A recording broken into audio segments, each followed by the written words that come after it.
আমার জামাই বীরের বেশে চলে আসবে এবং যারা এই ঘটনা ঘটাইছে তাদেরকে ছাড় দেওয়া হবে না। আমরা কারি কারি বান্ডিল বান্ডিল টাকা ছেড়ে আমার জামাইকে নিয়ে আসবো।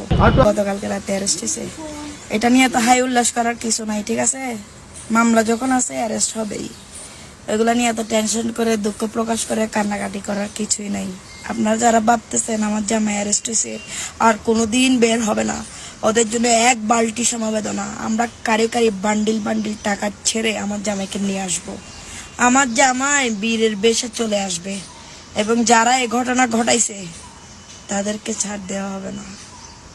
মাথায় রেখো, এতদিন আমরা পলাতক ছিলাম, এখন তোমরা পলাতক থাকার বেলা। এখন আমার জামাই আইনি প্রক্রিয়া শেষ করে আমার কাছে আসবে, তখন না খেলা শুরু হবে। খেলা মাত্র শুরু করছো তোমরা, শেষ করবো আমরা, ঠিক আছে? সবাই আমার জামাই যারা সাজ্জাতের যারা সাপোর্টার আছো, আমার জামাইয়ের জন্য দোয়া করবা যাতে 10-12 দিনের মধ্যে জামিন করে ফেলতে পারি, ঠিক আছে?